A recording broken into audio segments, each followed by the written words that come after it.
My dad is a police officer, and I grew up with him as a cop just outside of Detroit. And that is how I was known. And that was a big thing for our family. It kind of threaded through our entire existence. Now, one of the traditions in my family was the birthday celebration. It was whoever's birthday it was, got to pick the restaurant that we went to and ate at for their birthday. Anybody else have that tradition? Yeah? That's your big thing that you do on your birthday. Well, it was my dad's birthday, and I was probably around 10, 11, maybe 12. And my dad usually worked midnights. He was working from midnight to 8 a.m. But on this very special occasion, he was actually working the day shift because they were doing a stakeout. Now, the police force was looking at one of the biggest international drug busts that they had ever seen inside of Detroit. And so my dad's shift was from 8 a.m. to 4.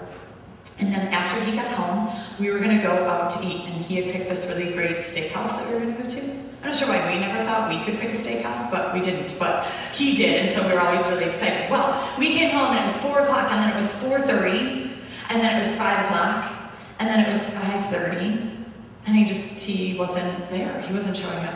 And it's like 6:30, and he is still not home.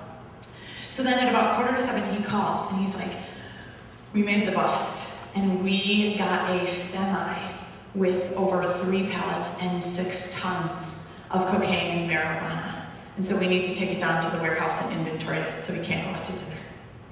And my mom, now, birthdays are a very big deal to my mom. Holidays are kind of for everybody, right? We do the celebrations on Christmas and Easter, whatever, but birthdays are all for you. And she goes all out. And my mom, on your birthday, she puts up signs all over the house. You're awesome, you're special, happy birthday, we love you.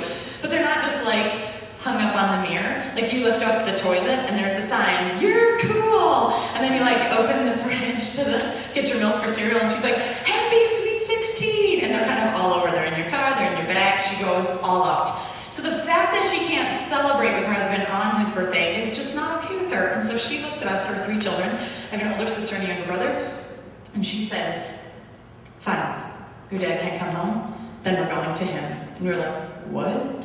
And so here my mom is, and she packs up her 3 kids, and we bring the balloons, the cake, and the presents. And we drive down to the warehouse, and there we go, and she lights the cake before we get in the warehouse, and she's like, here, you take the balloons, here, you take the present, and there my sister's carrying the cake, and she looks at us and she goes, sing. And so here we are parading into the warehouse in downtown, and we're like, happy birthday to you. Here we are, these 3 kids, with cake and presents and balloons. And so they say, this is amazing. And what they do, because there's no chairs, we're in the middle of loot galore, and they pull up a barrel of cocaine for each of us to sit on while my mom cuts cake, and they have this little circle for us to sit on, and there's a picture of us enjoying our cake, each of us in our fun little circle of cocaine, eating cake for my dad's birthday. And that's just kind of, there was a moment where I thought, this might be a little weird, but this is who we are. And so there we go, eating cake, and I'll never be the first female president because that's a little incriminating. The things that we cling to as who we are also some of the things that we've done. Some of the things that we've done aren't good things. Sometimes we let those things claim their identity on our life. And what I hate is that we live under all of those things and let those things make up who we are. Because they're not who we are. It may be what we are, or what has happened to us, or part of what we are, but it isn't who we are. 1 John chapter 3. How great is the love the Father has lavished on us, that we should be called children of God, and that is who we are. That is who you are, pure and simple in its most perfect form. God has called you by name. He has called you His, and that is who you are. You are a child of God, not the child of a police officer, not the child of a pastor, not the child of an abusive parent, or you are not the child of an adoptive parent. You are not the things that make up your life.